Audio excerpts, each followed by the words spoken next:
نحمده ونستعينه ونستغفره ونؤمن به ونتوكل عليه ونعوذ بالله من شرور أنفسنا ومن سيئات أعمالنا من يهد الله فلا مضل له ومن يضلله فلا هادي له ونشهد أن لا إله إلا الله وحده لا شريك له وأشهد أن محمدا عبده ورسوله الذي أرسله بالحق بشيرا ونذيرا وداعيا إلى الله بإذنه وسراجا منيرا فقد قال الله تعالى في كلامه المجيد وفرقانه الحميد أعوذ بالله من الشيطان الرجيم بسم الله الرحمن الرحيم وما أصابكم يوم التقى الجمعان فبإذن الله وليعلم الذين نافقوا وقيل لهم تعالوا قاتلوا في سبيل الله أو ادفعوا قالوا لو نعلم قتالا لاتبعناكم هم للكفر يومئذ أقرب منهم للإيمان يقولون بأفواههم ما ليس في قلوبهم والله أعلم بما يكتمون صدقت يا رب العالمين. عن أنس بن مالك رضي الله تعالى عنه قال قال رسول الله صلى الله عليه وسلم يأتي على الناس زمان الصابر فيهم على دينه كالقابض على الجمر أو كما قال عليه الصلاة والسلام. ঐতিহ্যবাহী ইউনিয়ন পরিষদ জামি মসজিদের সকল ধর্মপ্রাণ মুসলমান ভাইদেরকে সশ্রদ্ধ সালাম, আসসালামু আলাইকুম ওয়া রাহমাতুল্লাহি ওয়া বারাকাতুহু। মহান রবের উপরে শুকরিয়া আদায় করি যে মহান আল্লাহ তাআলা আমাদেরকে পৃথিবীর সমস্ত ঝামেলা থেকে মহান রবের ঘরে আসার তৌফিক দিয়েছেন। এই জন্য শুকরিয়া জ্ঞাপন করি। সকলে বলি আলহামদুলিল্লাহ। সত্য ও ন্যায়ের পথে এবং অসত্য, জুলুম, অন্যায়, অত্যাচার দিচ্ছেন রাসূল আকরাম সাল্লাল্লাহু আলাইহি ওয়াসাল্লাম। তারই উপরে দরুদ পাঠ করি। সকলে বলি সাল্লাল্লাহু আলাইহি ওয়াসাল্লাম। আমি যে আয়াতটা তেলাওয়াত করেছি সূরা আলে ইমরানের 166 থেকে 67 নম্বর আয়াত। পারা হচ্ছে 4 আর পৃষ্ঠা। আল্লাহ রাব্বুল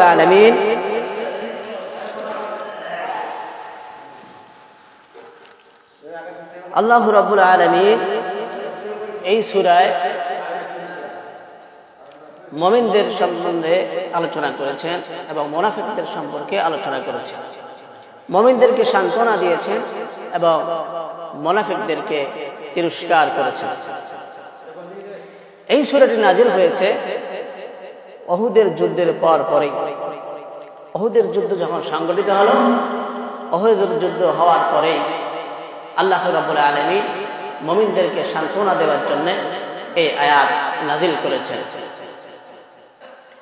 আল্লাহ রাব্বুল আলামিন বলেন وما أصابكم يوم التقى الجمعان فبإذن الله وليعلم المؤمنين দুইটি দল একত্রিত যখন হলো, দুইটি দল যখন মুখোমুখি হয়ে গেল, আর এই মুখোমুখি হওয়ার কারণে আল্লাহ রাব্বুল আলামিন বিপদকে পাঠিয়ে দিলেন। আর সেই বিপদ হচ্ছে মুসলমানদের সঙ্গে যখন যুদ্ধ শুরু হয়ে গেল, কাফেরদের সাথে যখন যুদ্ধ শুরু হয়ে গেল, মুসলমানদের সাথে যখন যুদ্ধ শুরু হয়ে গেল, আল্লাহ রাব্বুল আলামিন মুসলমানদেরকে পরীক্ষা করে দেওয়ার জন্য, তাদেরকে পরীক্ষা নেবার জন্য আল্লাহ রাব্বুল আলামিন কাফেরদের শক্তি বৃদ্ধি করে দিলেন।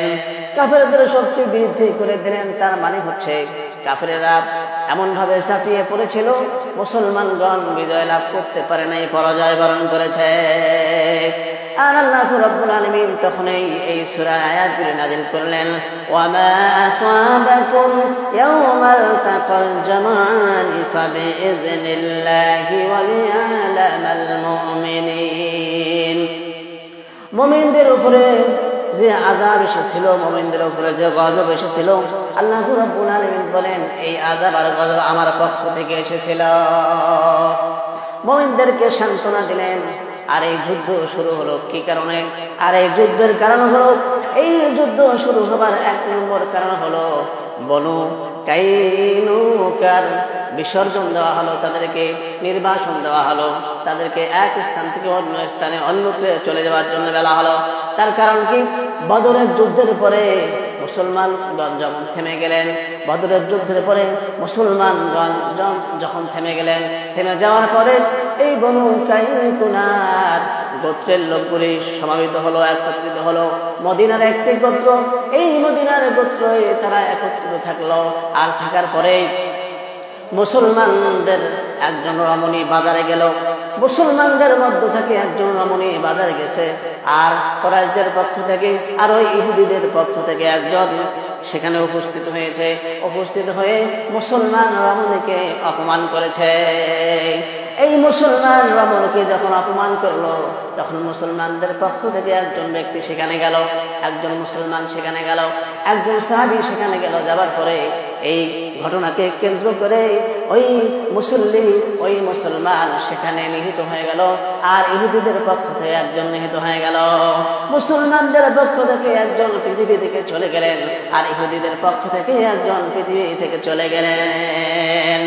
এই ঘটনাকে কেন্দ্র করে ইহুদিরা আল্লাহ রাসূল সাল্লাল্লাহু আলাইহি ওয়াসাল্লামকে হুমকি দিল, যুদ্ধের হুমকি দিল।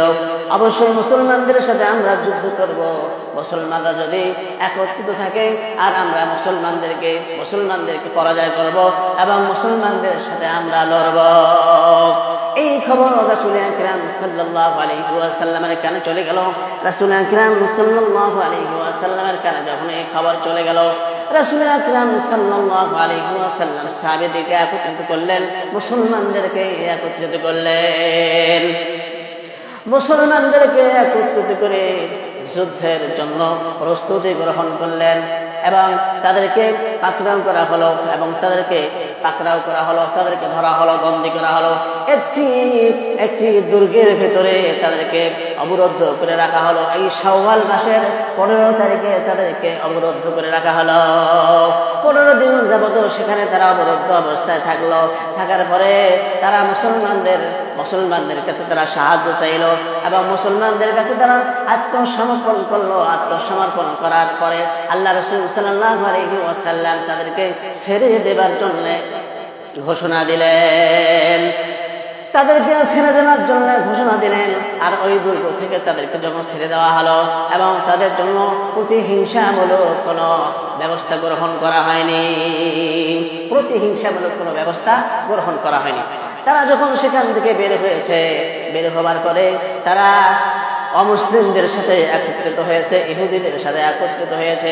আল্লাহ রাসূল সাল্লাল্লাহু আলাইহি ওয়াসাল্লাম তাদেরকে মদিনা থেকে বের করে দিয়েছেন, কথা বলেন না ভাই, গুরুত্বপূর্ণ কথা হচ্ছে। মুসলমানরা একত্রিত হয়ে ইহুদিদেরকে মদিনা থেকে বের করে দিয়েছে। মদিনা থেকে যখন তাদেরকে বের করে দেওয়া হলো, আর তারা ক্ষিপ্ত হয়ে গেলেন, ঠিক কিনা? তারা ক্ষিপ্ত হয়ে গেল, কিভাবে মুসলমানদেরকে ঠকিয়ে দেওয়া যায়, কিভাবে মুসলমানদের সাথে যুদ্ধ করা যায়, তারা পায়তারা শুরু করলো। তারা ইহুদিদের সাথে এবং কুরাইশদের সাথে তারা লিঙ্ক লাগালো, তারা কুরাইশদের সাথে একত্রিত হলো। আর ওদিকে যখন কুরাইশদের সঙ্গে যখন তারা একত্রিত হলো আর তাদেরকে বের করে দেওয়া হলো, তাদেরকে মদিনা থেকে বের করে দেওয়া হলো, এই খবর কুরাইশদের কানে চলে গেল। এই দুই দল একত্রিত হয়ে এখন মুসলমানদের সাথে যুদ্ধ করবে। কথা বুঝেন? মুসলমানদের সাথে এখন ইহুদিরা যুদ্ধ করবে। ভাইরা আমার, রাসূল আকরাম সাল্লাল্লাহু আলাইহি ওয়াসাল্লামের সময়কালে ইহুদিরা মুসলমানদের সাথে যুদ্ধ করেছে, আজও মুসলমানদের সাথে যুদ্ধ করছে, ঠিক কিনা? ইহুদি মুসলমান যুদ্ধ হয় নাকি? ইহুদিরা যুদ্ধ, তখন থেকে ইহুদিরা মুসলমানদের পিছনে লাগা আছে, এখনো মুসলমানদের পিছনে ইহুদিরা লাগা আছে। আমাদের মধ্য থেকে কিছু মুসলমান সেই ইহুদিদের সাথে হাত মিলায়ে টাকার বিনিময়ে, মালের বিনিময়ে মুসলমানদের সাথে যুদ্ধ করছে। জোরে চিৎকার করে বলেন ঠিক না ঠিক? সুতরাং ভাইয়েরা আমার, এটা হলো 1 নম্বর কারণ। 2 নম্বর কারণ হচ্ছে বদরের যুদ্ধে কুরাইশগণের আর্থিক, সামরিক, রাজনৈতিক দিক দিয়ে তারা অনেক ক্ষতিগ্রস্ত হয়েছিল। আর তাদের বড় বড় যে নেতা রয়েছে, আবু জেহেল, উতবা, শাইবা, তারা দুনিয়া থেকে চলে গেছে, জাহান্নামে চলে গেছে। তারা যে দুনিয়া থেকে চলে গেল, বদরের প্রান্তরে তাদেরকে শেষ করে দেওয়া হলো, মাটির সাথে মিশিয়ে দেওয়া হলো। এরপরে তাদের যে দলনেতা আছে, কুরাইশদের যে দলনেতা আছে, আর সেই দলনেতা হচ্ছে আবু সুফিয়ান শপথ গ্রহণ করলেন, আমি যতক্ষণ পর্যন্ত মুসলমানদের সাথে যুদ্ধ করব না, ততক্ষণ পর্যন্ত মুসলমানদের সাথে যুদ্ধ না করব, ততক্ষণ পর্যন্ত আমি নারীকে স্পর্শ করব না, আর তেল স্পর্শ করব না।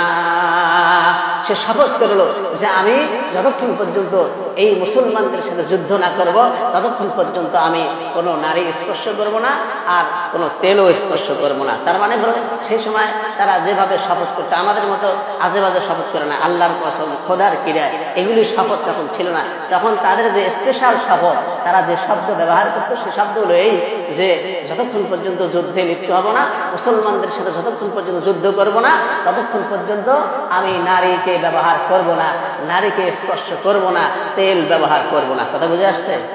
আমরা যে অনেক সময় কসম কাটি, এই কসমের সাথে সেই কসমের কোনো মিল আছে না? বোঝেন নাই?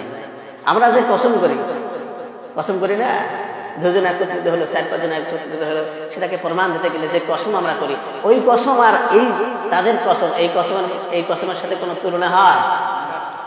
মানে সহজ কসম করছে তারা, তাই না? যদিও তাদের ভেতরে ক্ষোভ, তার যদিও মুসলমানদের সাথে যুদ্ধ করে মুসলমানদেরকে দুনিয়া থেকে তুলে দেয়, তারপরে তাদের কথা এবং তাদের ভাষাগুলো ছিল মার্জিত।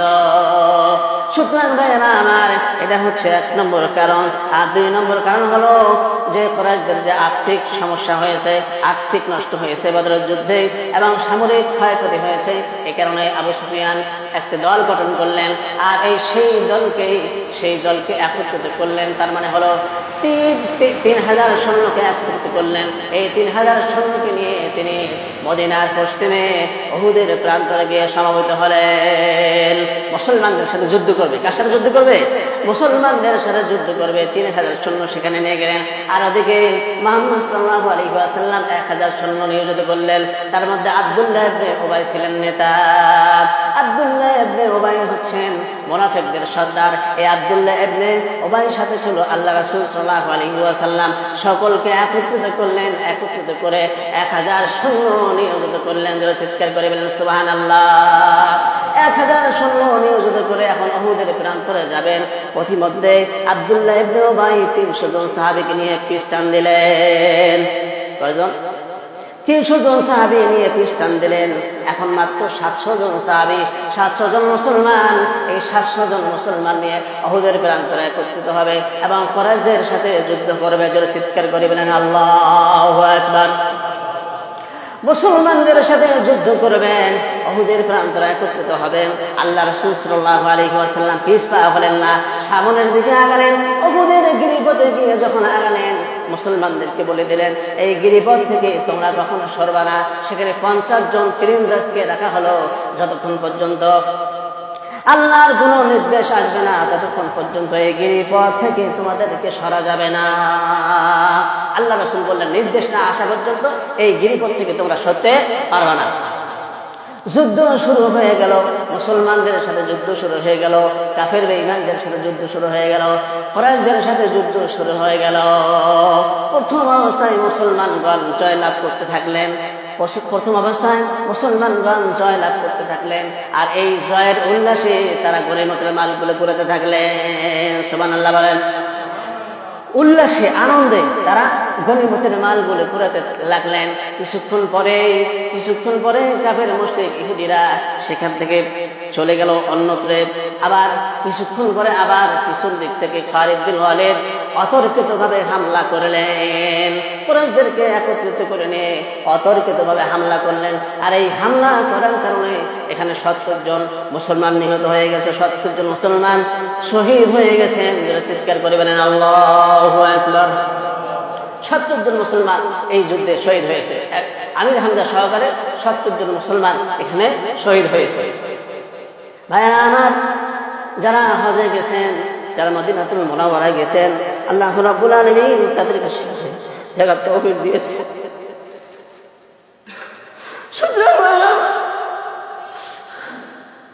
আল্লাহ রাসূল সাল্লাল্লাহু আলাইহি ওয়াসাল্লাম সেই যুদ্ধের ভিতরে তার দুটি দাঁত ভেঙে গেল, তার দুটি দাঁত সেখান থেকে উঠে গেল। আল্লাহ রাব্বুল আলামিন সমস্ত মুসলমানদের মধ্যে থেকে কিছু মুসলমানকে আল্লাহ রাব্বুল আলামিন সেখান থেকে হেফাজত করলেন, আবার কিছু মুসলমানকে সেখান থেকে শহীদ করে দিলেন। আর একবার জোরে চিৎকার করে বলেন আল্লাহু আকবার। মুসলমানদের মধ্য থেকে যারা শহীদ হয়ে গেলেন, আমির হামজা সহকারে, আল্লাহ রাব্বুল আলামিন আমাদেরকে সেই মুসলমানদের দিকে লক্ষ্য করতে হবে। আজও সেই মুসলমান পৃথিবীতে বেঁচে আছে কিনা? সেই মুসলমানিত্ব আল্লাহ রাব্বুল আলামিন যেভাবে দুনিয়াতে টিকিয়ে রাখছেন, আল্লাহ রাব্বুল আলামিন সেই মুসলমানদের ভাই হচ্ছে আমরা। সুতরাং ভাইরা আমার, আল্লাহ রাব্বুল আলামিন সেই যুদ্ধে 70 জন মুসলমানকে শহীদ করে দিয়েছেন। এরপরে যারা ছিল, আল্লাহ রাসূল সাল্লাল্লাহু আলাইহি ওয়াসাল্লামের মাথার ভিতরে একটি লোহা ঢুকে গিয়েছিল। সেই লোহার টোপ ঢুকে যাওয়ার পরে আল্লাহ রাসূল সাল্লাল্লাহু আলাইহি ওয়াসাল্লামের দাঁত মুবারক দিয়ে, মুখ দিয়ে অঝোর ধারায় রক্ত প্রবাহিত হলো। আরেকবার জোরে চিৎকার করে বলেন আল্লাহু আকবার।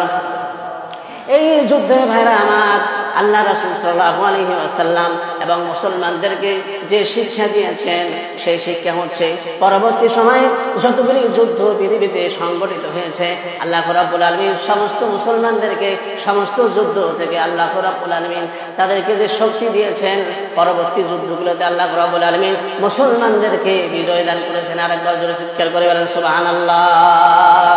মুসলমানরা বিজয় হয়েছে আল্লাহ রাব্বুল আলামিন। আর সেই ঘটনাকে কেন্দ্র করে এই আয়াতটি নাযিল করলেন। আল্লাহ রাব্বুল আলামিন বলেন, ওয়ামা আসাবাকুম ইয়াওমাল তাকাল জামআন ফাবিইযনিল্লাহি ওয়া লিয়া'লামাল মুমিনিন। মুমিনগণ যখন তাদের মুখোমুখি হলো, দুইটি দল যখন মুখোমুখি হলো, একটা হচ্ছে মুমিনদের দল আর একটা হচ্ছে কাফেরদের দল। এই দল যখন একত্রিত হলো, আল্লাহ রাব্বুল আলামিন যে আযাব পাঠিয়ে দিয়েছিলেন, যে সমস্যা তাদের মাঝে পাঠিয়ে দিয়েছিলেন, সেই সমস্যার কথা আল্লাহ রাব্বুল আলামিন বলছেন। আল্লাহ রাব্বুল আলামিন বলেন, আমি মুমিনদেরকে পরীক্ষা দেওয়ার জন্য, তাদেরকে পরীক্ষায় পাশ করে দেওয়ার জন্য, তাদের পরীক্ষা নেওয়ার জন্য আমি আল্লাহ রাব্বুল আলামিন এই অবস্থায় পরিণত করেছি। পরে আল্লাহ রাব্বুল আলামিন বলেন, ওয়ালিয়া'লামাল্লাযীনা নাফাকু ওয়া ক্বিলা লাহুম তাআলাউ কাতিলু ফি সাবিলিল্লাহি আও ইদফাউ। ওয়ালিয়া'লামাল্লাযীনা নাফাকু, আর এখান থেকে বোঝা যায় কারা হচ্ছে কাফের আর কারা হচ্ছে মুনাফিক। মুনাফিকদের পরিচয় দেওয়ার জন্য আল্লাহ রাব্বুল আলামিন এই ঘটনা ঘটিয়েছেন। ওয়াকিলা লাহুম তাআলাউ, আর তাদেরকে ডাকা হলো, তাদেরকে আহ্বান করা হলো আল্লাহর পথে সংগ্রাম করার জন্য, তাদেরকে ডাকা হলো শত্রুদেরকে প্রতিহত করার জন্য তাদেরকে ডাকা হলো। আর তারা বলল, ক্বালু লাউ না'লামু কিতালান লাত্তাবা'নাকুম। তারা বলল, আমরা যদি জানতাম যে উহুদের প্রান্তরে উপস্থিত হতে হবে, কাফেরদের সাথে যুদ্ধ করতে হবে, ইহুদিদের সাথে যুদ্ধ করতে হবে, তাহলে আমরা আগে থেকে প্রস্তুতি গ্রহণ করতাম। এদের কথার জবাবে আল্লাহ রাব্বুল আলামিন বলেন, হুম লিল কুফরি ইয়াওমাইযিন আকরাবু মিনহুম লিল ঈমান। তারা সেদিন বিশ্বাস অপেক্ষা অবিশ্বাসের নিকটবর্তী ছিল। তারা মুখে যা বলছে তাদের অন্তরে তা ছিল না, মুখে যা বলছে অন্তরে তাদের তা ছিল না। তার মানে হচ্ছে তারা অন্তরে জানে যে সেখানে গেলে মুসলমানদেরকে শহীদ হতে হবে, মুসলমানদেরকে শেষ করে দেওয়া হবে। এটা তারা কিছু না হলেও কিছু তারা জানে যে সেখানে মুসলমানদের সাথে যুদ্ধ হবে। এই জানার পরেও তারা সেখানে যায়নি। আর তারা বলছে যে আমরা যদি জানতাম ইহুদিদের সাথে যুদ্ধ হবে, কাফিরদের সাথে যুদ্ধ হবে, তাহলে আমরা সেখানে উপস্থিত হতাম। তারা এটা মুখে বলছে ঠিক কিনা, কিন্তু তাদের অন্তরে ছিল তারা যাবে না। মুসলমানরা মধ্যপথ থেকে তারা সেখান থেকে ঘুরে আসছে। কাফিররা, ইহুদিরা, নাসারা, তাদের মধ্য থেকে আমাদের মুনাফিক যারা ছিল, মুসলমানদের মধ্য থেকে যারা মুনাফিক ছিল, সেই মুনাফিকেরা সেখান থেকে ঘুরে এসেছে, প্রতিমধ্য থেকে তারা ঘুরে এসেছে। তার মানে হলো সেখানে যাওয়া যাবে না। আর ওই কথাই আল্লাহ রাব্বুল আলামিন বলছেন, ইয়াকুলুনা বিআফওয়াহিহিম মা লাইসা ফি কুলুবিহিম। তাদের মুখে যা ছিল তাদের অন্তরে তা ছিল না। মুখে এক কথা বলেছে আর অন্তরে আর এক কথা বলেছে। আল্লাহ রাব্বুল আলামিন বলেছেন, ওয়াল্লাহু আ'লামু বিমা ইয়াকতুমুন। আর তারা যা গোপন করছে আর যা প্রকাশ করছে এই ব্যাপারে আল্লাহ রাব্বুল আলামিন খুব ভালো জানেন। তারা যে গোপন করছে, তারা যে গোপন করছে, তাদের মনের ভিতরে কি ছিল এটা তো আমি জানি। তাদের মনের ভিতরে কি কল্পনা জল্পনা চলছে এটা আল্লাহ রাব্বুল আলামিন খুব ভালো করে জানেন। এই জন্য আমার আয় বেরাদার দূরে বসে আজ ইয়ারে বদ বদ করবো আতাজ মারে বদতন হাতরা বরাজা সানাত ইয়ারি বদবার জানি ইমানত সানাত। এই কথার অর্থ হচ্ছে মুনাফিকরা কখনো মুসলমানদের বন্ধু হতে পারে না, ইহুদিরা কখনো মুসলমানদের বন্ধু হতে পারে না, আর খারাপ মানুষ কখনো ভালো বন্ধু হতে পারে না। খারাপ মানুষ হচ্ছে সাপের চাইতে নিকৃষ্ট, আর এই সাপ মানুষের জীবনকে নাশ করে দেয়। আর যারা খারাপ মানুষ তারা মানুষের ঈমানকে ধ্বংস করে দেয়। যারা চিৎকার করে বলে নাউযুবিল্লাহ। সুতরাং ভাইরা আমার, আল্লাহ রাব্বুল আলামিন যেভাবে বর্ণনা করলেন এই বর্ণনা অনুযায়ী আমরা বুঝতে পারি আজও মুসলমানদেরকে জিহাদের প্রস্তুতি নিতে হবে, জিহাদের প্রস্তুতি নিতে হবে এবং শহীদি তামান্না থাকতে হবে। মুসলমানদেরকে শহীদি তামান্না থাকতে হবে। তার কারণ হচ্ছে মুসলমানদেরকে এই কোরআনকে বিজয় করতে হবে, কোরআনকে উপলব্ধি করতে হবে এবং কোরআনকে উপরে রাখতে হবে, ঠিক কিনা?